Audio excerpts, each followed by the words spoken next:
அவர் ஏற்கனவே வந்து சசிகலாவுக்கு துரோகம் பண்ணியிருக்காரு, ஓபிஎஸ் துரோகம் பண்ணியிருக்காரு. அதனால அவரை நம்புறதுக்கு பாஜக தயாரா இருக்கு. இந்த இரட்டையிலையை வைத்துக் கொண்டு பாஜக விளையாடுகிறது என்பது என் கருத்து. ஏன்னா முதல்லயே இந்த கேஸ் வந்த போது ஓபிஎஸ் கமெண்ட்ஸ் கேட்டாங்க, அதே மாதிரி இபிஎஸ்சி கமெண்ட்ஸ் கேட்டாங்க, ஏடிஎம்கே தனியா கேட்டாங்க.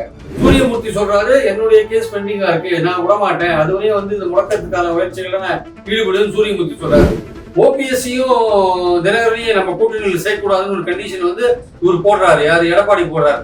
அதுக்கு பாஜக ஒத்துக்க மாட்டேங்கிறாங்க. அந்த விஷயத்துல மட்டுமே இப்ப பேச்சுவார்த்தை போயிட்டு இருக்கிறதா சொல்றாங்க. எடப்பாடிக்கு வந்து இப்போ சின்னன்றது ஒரு பெரிய பிரச்சனையா இருக்கு சார். அவருக்கு இரட்டை இலை கிடைக்குமா சார்? உங்களுக்கு அவரோட நிலைப்பாடு என்னவா இருக்கு? இல்ல, அதாவது வந்து இதுல வந்து சென்னை ஹைகோர்ட்டோட மாறி மாறி சென்னை ஹைகோர்ட் சொல்ற சில விஷயங்கள் தான் நமக்கு ரொம்ப குழப்பத்தை உருவாக்குற ஒரு விஷயமா இருக்கு. அதாவது பாத்தீங்கன்னா வந்து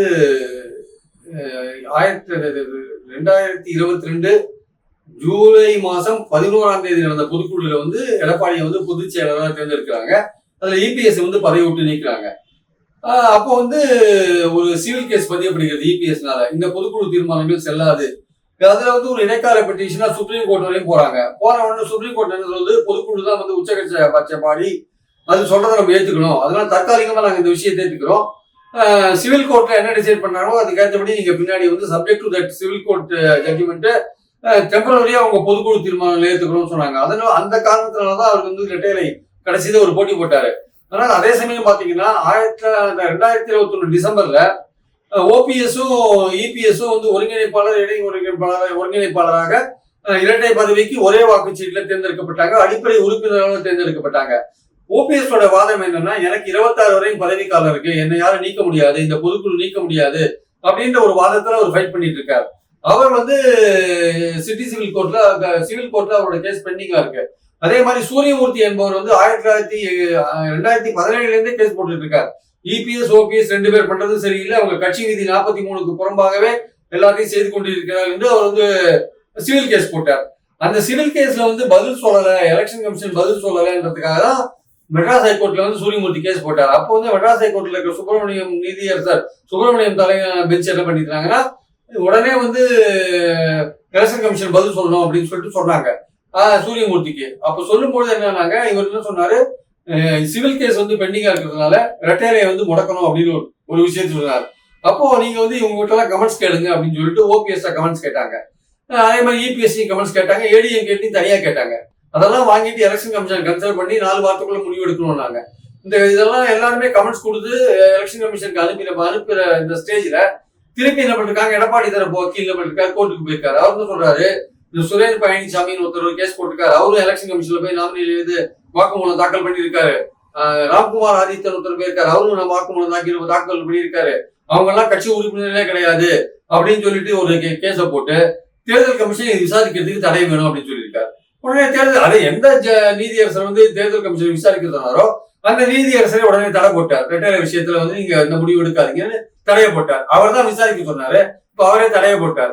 இப்ப ஒரு விதமான குழப்பம் இருக்கு. அந்த சூரியமூர்த்தி என்ன சொல்றாரு, ஒரு ஒரிஜினல் கேஸ் போட்டவரு, என்னுடைய கேஸ்ல வந்து தடை கிடையாது, நான் வந்து எலெக்ஷன் கமிஷன் பெட்டிஷன், என்னோட பெட்டிஷன் எலெக்ஷன் கமிஷன்ல பரிசீலனையில இருக்கு.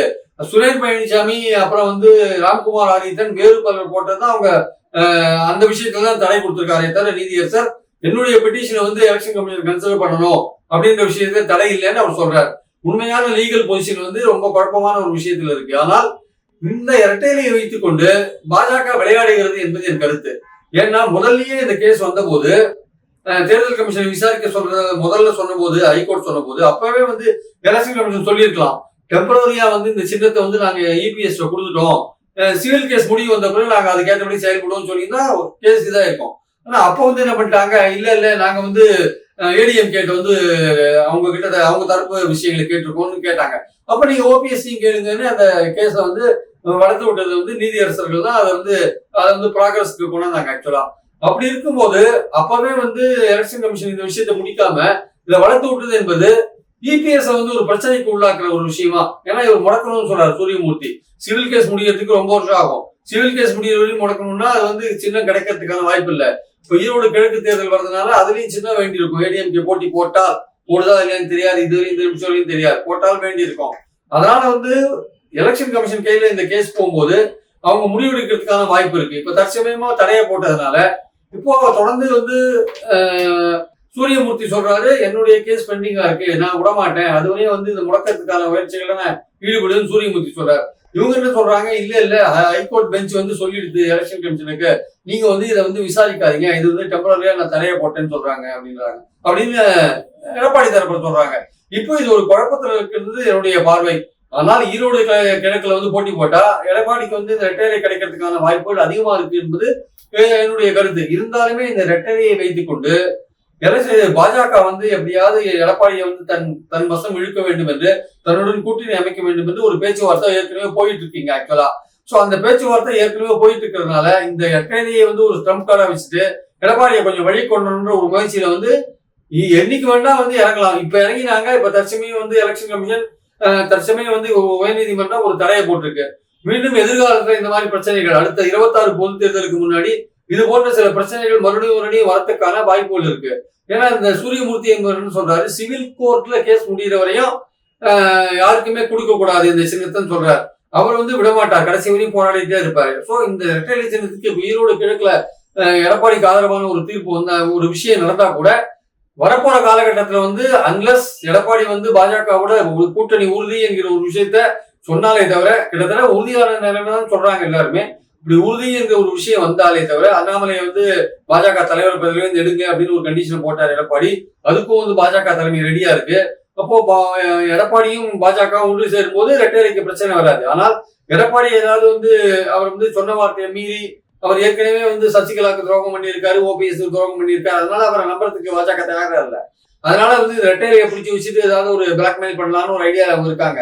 இருந்தாலுமே அவர் டெம்பரரியா வந்து எடப்பாடி என்ன பண்றாரு, பாஜகவோட பேச்சுவார்த்தை நடத்தினதா ஒரு செய்தி வந்துட்டு இருக்கு டெல்லியில இருந்து.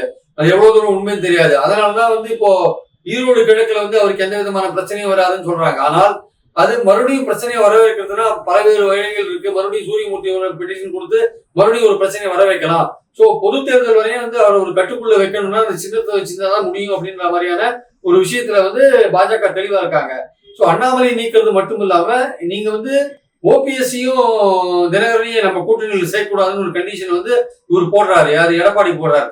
அதுக்கு பாஜக ஒத்துக்க மாட்டேங்கிறாங்க. அந்த விஷயத்துல மட்டுமே இப்ப பேச்சுவார்த்தை போயிட்டு இருக்கிறதா சொல்றாங்க. சோ ஆல்மோஸ்ட் எடப்பாடிக்கு அதிமுக கூட்டணி ஓரளவுக்கு ஓகே ஆயிடுச்சுன்ற மாதிரியான விஷயங்கள் தான் சொல்றாங்க. அது இப்ப வெளிப்படுத்த வேண்டாம், அது தேர்தலுக்கு 3 மாசம் முன்னாடி வெளிப்படுத்தினா போறோம்ன்ற எண்ணத்துல அவங்க இருக்காங்க. சோ இந்த இப்போ ஈரோடு கிழக்குல வந்து ரெட்டையரை கிடைக்கிறதுக்கான போட்டியிட்டால் ரெட்டையரை கிடைக்கிறதுக்கான வாய்ப்புகள் உறுதி. அவங்க போட்டியிடுவாங்க இல்லையான்றது இனிமேதான் தெரியும்.